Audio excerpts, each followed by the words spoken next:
The President, Nana Akufo-Addo, on Friday separately swore in 2 justices of the Supreme Court. Justice Clemens Jackson Honyanuga and Justice Isifu Tanko Amadou are adding on to the bench at the Apex Court after their approval by the country's legislators. With the physical distancing protocol still in place, the President swore in 2 of the 4 justices heading to the Supreme Court at separate ceremonies at the Jubilee House. Justice Clemens Jackson Honyanuga was the first. The judge, who is also a traditional ruler, has practiced for close to 4 decades at both the bar and bench. Justice Honyanuga has served as Assistant State Attorney, private legal practitioner, judge advocate of the Ghana Navy, Justice of the High Court, additional High Court judge sitting on several matters, narcotics, robbery and other violent crimes, and heads the Remand Prisons Project, as well as the long-serving Justice of the Court of Appeal. President Akufo-Addo said overcoming challenges is key to effective delivery of justice. To our new Supreme Court judge, I know you've had a somewhat difficult few weeks in the run-up to today. Happily, you comported yourself in a dignified manner, and I can only urge you to overlook these events, which should be a mere blip on your public career, and dispense justice in accordance with your conscience and the rule of law. Justice Honyanuga said his road to the Supreme Court has been rough, and that will spur him on to give off his best. I wish to assure Your Excellency the President that I would, to the best of my ability, uphold the faith reposed in me to ensure that the 1992 Constitution is upheld and, for that matter, the rule of law. I would therefore do my best not to disappoint. Justice Isifu Tanko Amadou worked as a lawyer in Nigeria for 19 years and established his own firm in 1997.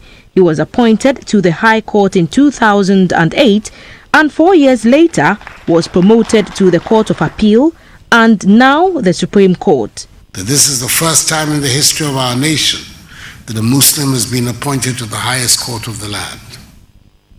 I'm delighted to have been the president. I'm delighted to have been the president to have the honor of doing so and to do so appropriately in this holy month of Ramadan. Justice Isifu Umuru Tanko Amadou, you have met the stringent requirements of Article 128, Clause 4 of the Constitution, and have exhibited the independence of spirit, proven integrity, high moral character, and impartiality of mind to hold this high office. I'm privileged that I stand before you to express my personal gratitude, that for my family, and the Zongo community for the honor done me today. This is the beginning of the end of a journey which began under humble circumstances of birth and upbringing, but driven by a passionate dedication, discipline, and determination to break a barrier and change the narrative. Parliament on May 20 approved the nomination of 4 justices of the Supreme Court, namely Justice Clemens Honyanuga, Justice Isifu Tanko Amadou, Mr. Yoni Kolendi, and Professor Henrietta Joy Mensah-Bonsu, to replace Justices Julius Ansah, Naziru Suleiman Agbadegbe, and Anthony Benin, who are to retire this year. The Vice President, Dr. Mahmoud Bawumia, on Friday broke the ground at Burma Camp in Accra for rehabilitation work to start on all garrison roads across the country. The project is part of the government's regeneration project for the Ghana Armed Forces. Dr. Bawumia said the project involves about 250 kilometers of roads, which includes work on pavements, drainage, asphalt overlays, and traffic lights in the garrisons. The upgrading and rehabilitation of the inner roads of the various garrisons of the Ghana Armed Forces started with the asphaltic overlays at Mayong Barracks at Apremdo 2BN and Air Force Base at Takrady. There was also the upgrading with asphaltic overlay of selected roads in Burma Camp in Accra. The Wadara Barracks 4BN and the Central Command Headquarters, all in Kumasi, also benefited from upgraded roads. The roads at Kamina Barracks 6BN, Bawa Barracks Airborne Force and Air Force Base, all in Tamale, were also upgraded. Following Friday's sword cutting, 250-kilometer roads in the garrisons across the country will be rehabilitated. The works include sectional repairs of bad roads, pavement improvement, drainage, new roads, and asphaltic overlays of all roads. It includes line markings and provision of signage. The project is being supervised by Urban Roads with construction by Josmo Construction and supported by the 48th Engineers Regiment. The Chief of Defence Staff, Lieutenant General Obed Boama Akwa, said the rehabilitation works will ensure better mobility in the various garrisons. The Minister for Defence, Mr. Dominic Nitiwo, said there is also an aggressive plan to improve the well-being of the Ghana Armed Forces. The forward operation base that the armed forces are building, this government, for the armed forces to protect our oil resources and other resources in the West, is in the region of 1 billion Ghana cedi over the next 2 years.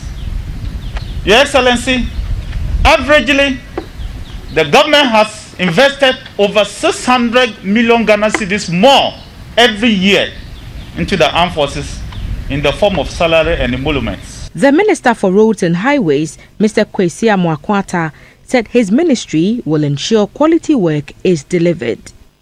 It is estimated that by the time we finish this noble assignment, we would have covered over 250 kilometers of roads within the garrisons in the country.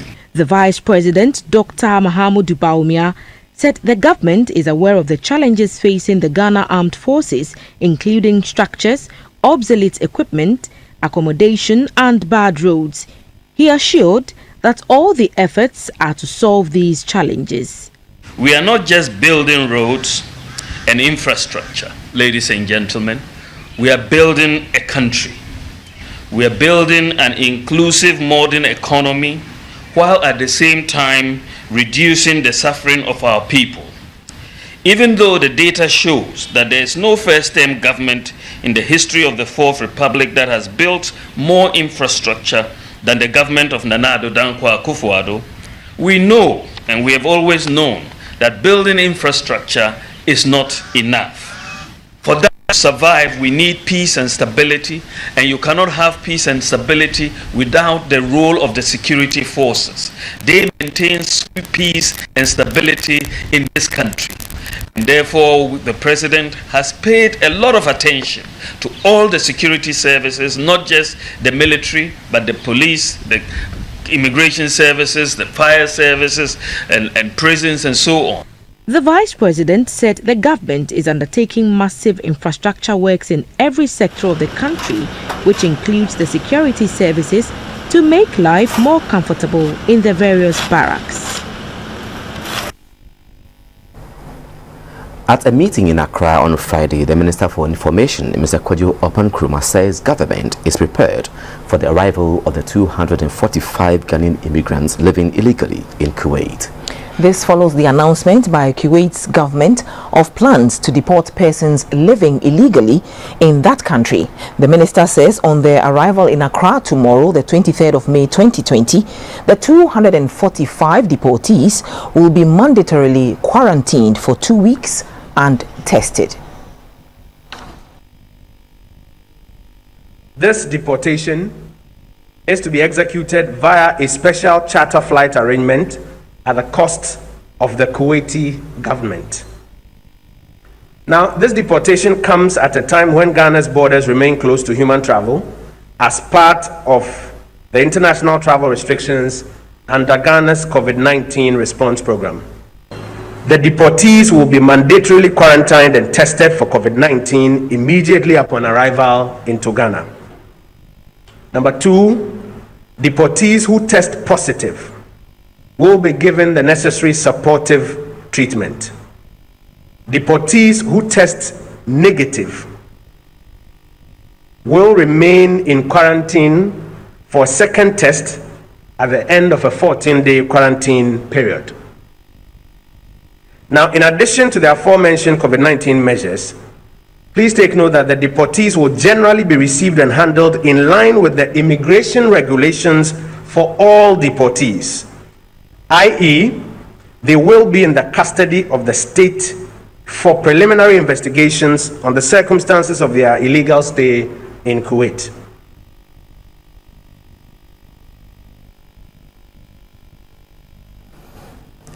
Plants and environmental biologist Professor Otin Yeboah says the partial lockdown imposed by government recently to contain the COVID-19 pandemic has had a positive impact on nature.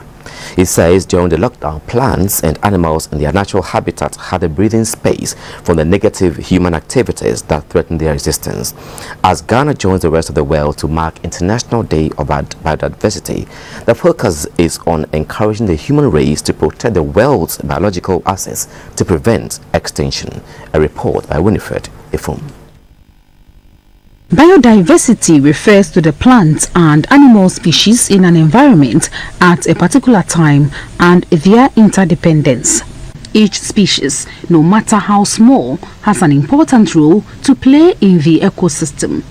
A large number of plant species means a greater variety of crops. Experts say the land has more species than the ocean, as some 8.7 million species may exist on Earth, some 2.1 million of which live in the oceans. A lecturer at the Department of Plant and Environmental Biology of the University of Ghana, Professor Otin Yeboah, tells us that without the natural environment, humans will cease to exist.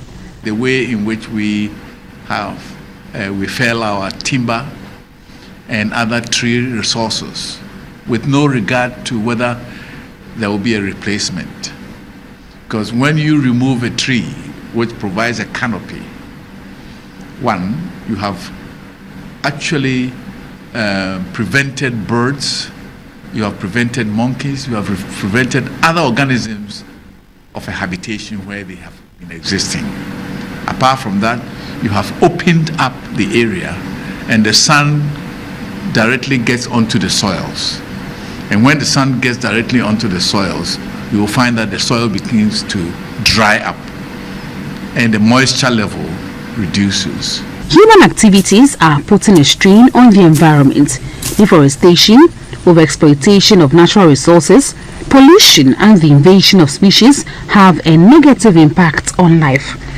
You see, when an illegal miner gets into an area, his first desire is to pick the earth, the soils, and take away gold or whatever mineral that he's looking for.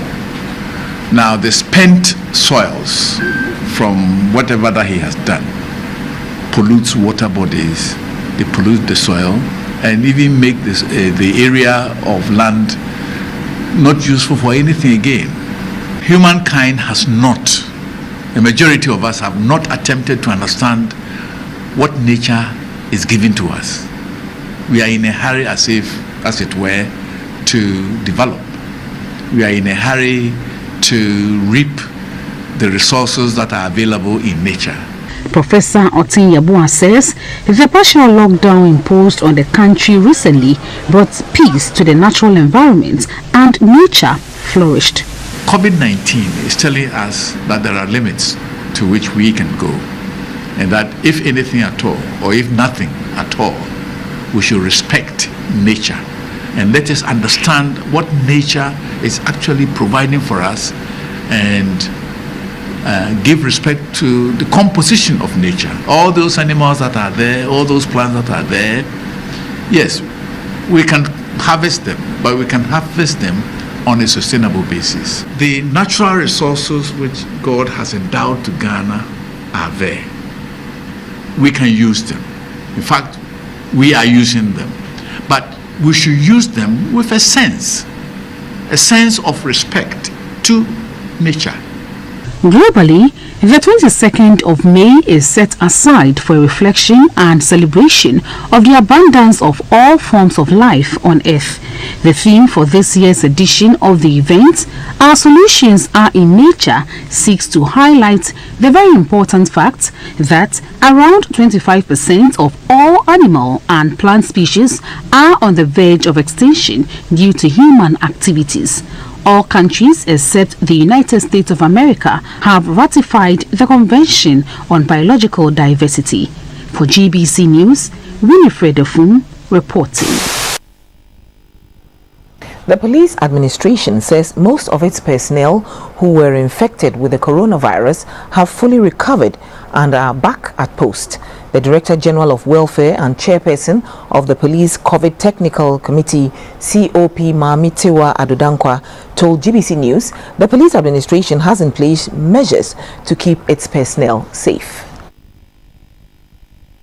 It is true that some of our officers have tested positive, but the good news is that they have recovered and most of them are back to work.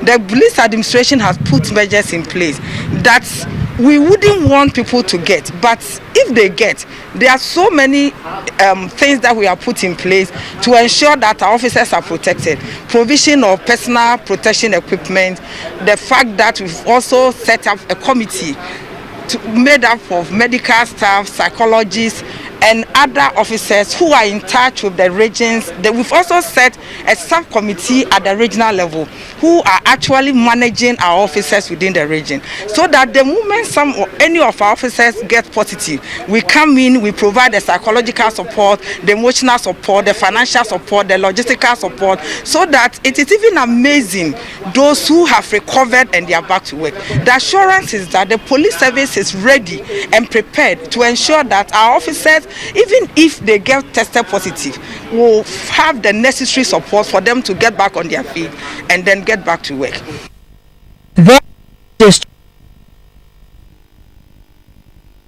As of 6th May 2020, the Upper East region has recorded 26 positive cases of the coronavirus.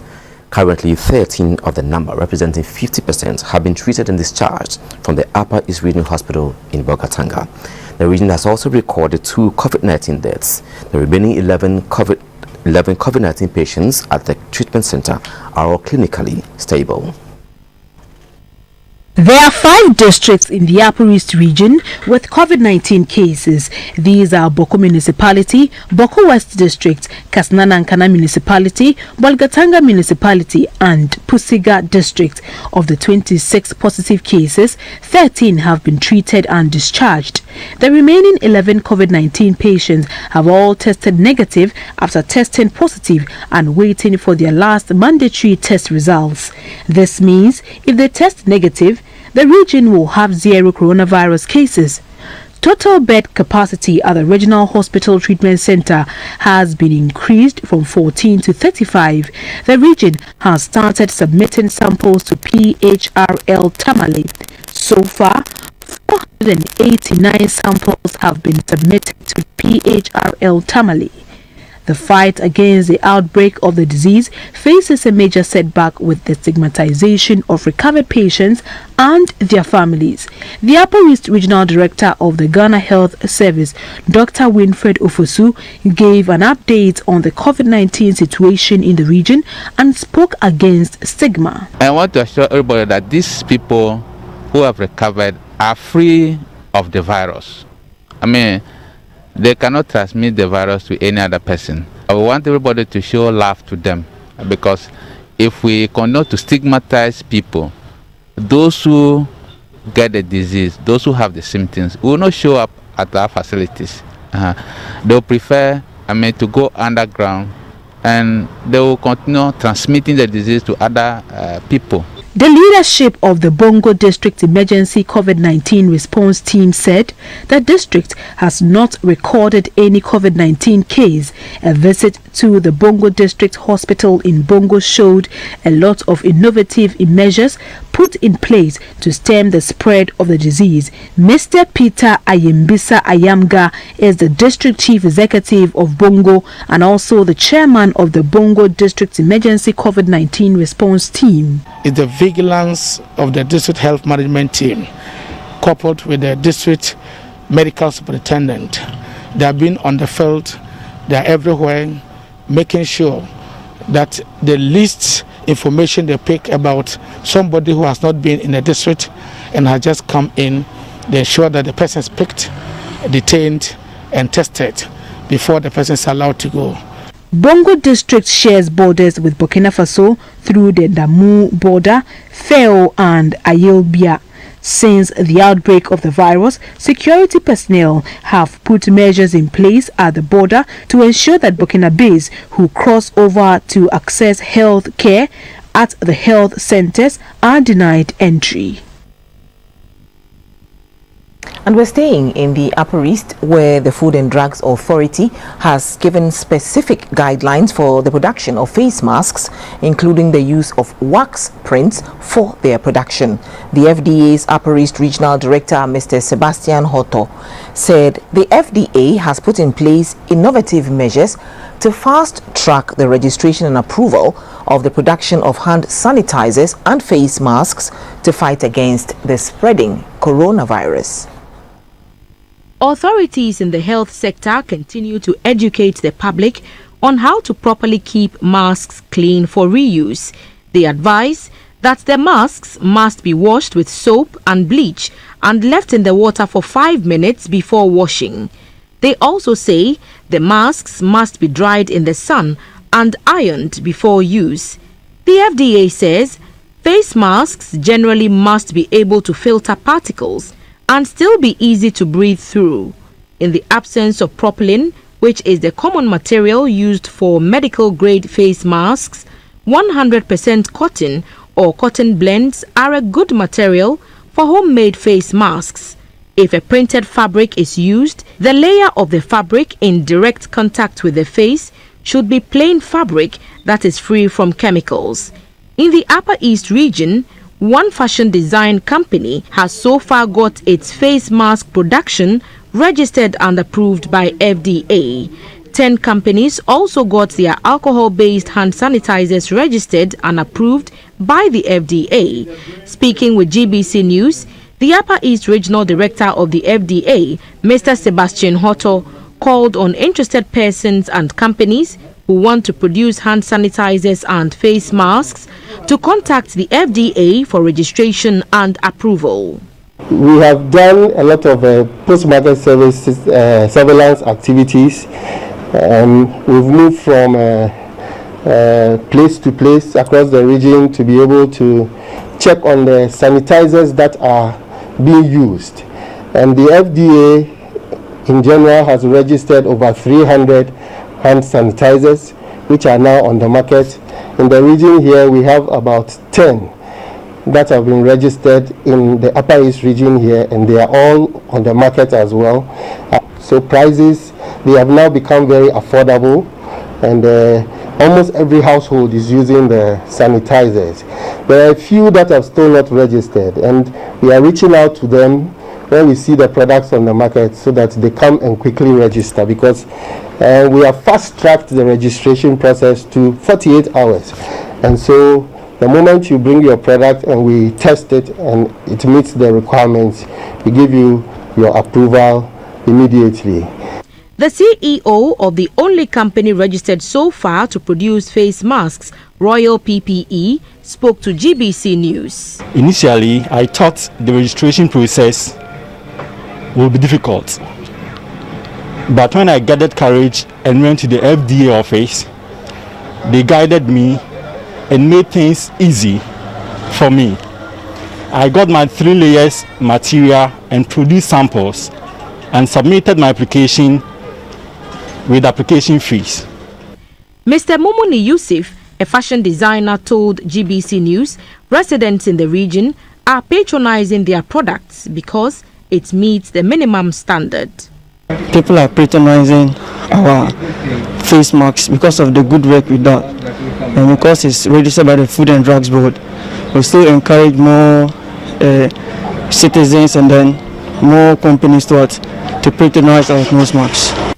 Homemade face masks must routinely be washed depending on the frequency of use or when saturated from condensation buildup from breathing or after any event that may have contaminated the mask. To the Bongo East region now, and the Ghana Health Service in the Pru East District has ramped up its enhanced surveillance to ensure that there are no hidden COVID-19 cases in the area. This is because the Bongo East region remains one of the few regions with no COVID-19 case. The Pru East District Director of Health Services, Madam Emilia Podo, gave details to GBC News in AG. The Pru East capital, John Sam Arthur, has more. The Bongo East region still does not have a case of COVID-19, but that does not mean the health authorities are just idling about. I'm sure there are stuff they are doing to ensure that COVID does not get to the region and to Pru East, to be precise. So we have the District Director of Health Services, Dela Dodo, to tell us more about what's been going on since we've not recorded a case yet. So what was your outfit doing to ensure that COVID is kept at bay? We do what we call daily records review in the hospitals. We look at the complaints that people come with to see if we see what we call case definition fitting any of the histories. We also have what we call triage area. When you enter the hospital or any health facility, you are screened.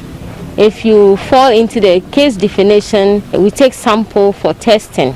We also talk to the public, encouraging them for voluntary testing.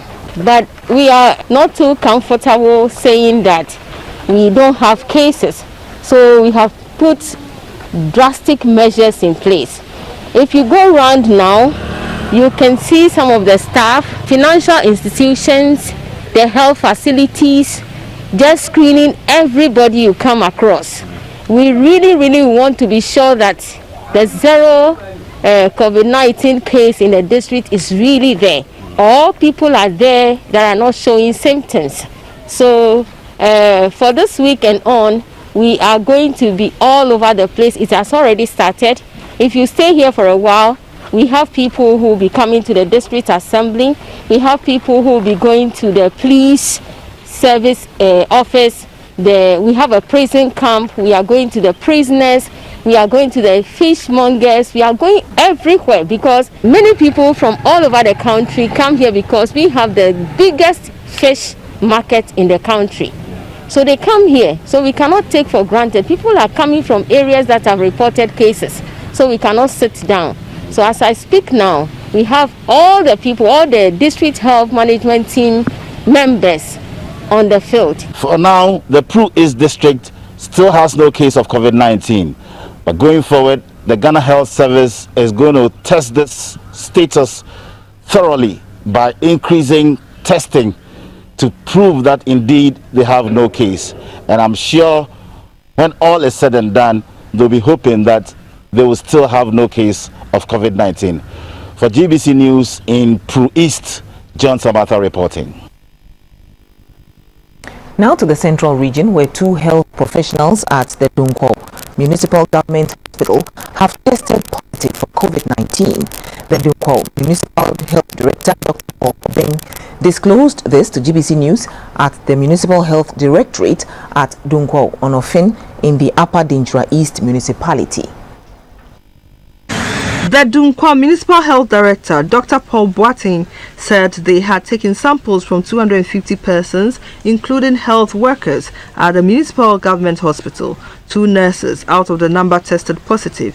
The 2 have been isolated and their contacts are being traced. Initially, we had 1 case of COVID-19, but unfortunately, as of yesterday, we received 2 more notifications for 2 more results. And those 2 are positive. Unfortunately, those 2 are healthcare workers at the Dunkwo Government Hospital. I want to use this medium to call for help in terms of supply for personal protective equipment, particularly the coverall or the gown. We need a lot more of it now that our cases are increasing, and those also Yeah, now that our cases are increasing, we need a lot more of the PPEs. We have very little supply left, and we'll be running out in the next day or two. And so we need a lot of help for the PPE, particularly the gowns. Dr. Paul Boateng advised the people of Dunkwa not to panic or stop attending hospital. He assured them measures are in place to guarantee their safety. He said they were running out of personal protective equipment and called on benevolent organizations and individuals to donate some PPE to them. Dr. Boateng also advised all Ghanaians to adhere to the anti-COVID-19 measures. Back to Accra, and the United Nations International Children's Fund, Education Fund, UNICEF, has donated some items to the Gender Ministry to support the fight against COVID-19. The short ceremony was held at the Osu Children's Home in Accra. Items are to be distributed to various residencies for children, remand centers, correctional facilities, and professional social workers.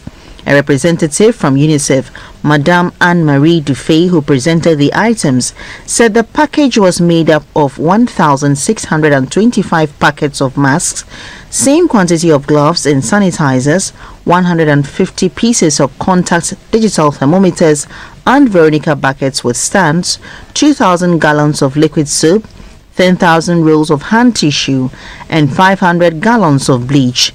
The Minister for Gender, Children and Social Protection, Cynthia Mamley Morrison, thanked the donors for the gesture.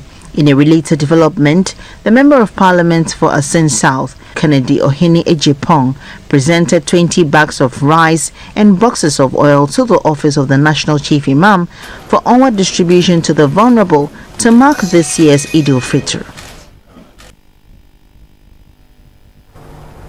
Samuel Davoji is appealing for support to help raise funds to settle the medical bills of his mother, Madam Davoji, who is in critical condition at the Kolebu Teaching Hospital's burns unit after suffering burns from a gas explosion.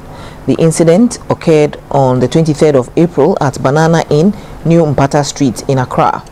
Unfortunately, daughter of Madam Davoji, 31-year-old Charity Davoji, who also sustained injuries from that explosion, passed on 8 days after the incident due to the severity of her wounds. So far, over 14,000 cedis has been exhausted on medical bills. However, Madam Davoji, who needs to be admitted to the intensive care unit for further treatment, needs an additional 5,000 cedis for admission into the unit and subsequently a daily medical fee ranging from 800 to 1,500 Ghana cedis until she is discharged. Anyone who would like to support Madam Davoji should contact Samuel Davoji on telephone number 0547 296 230.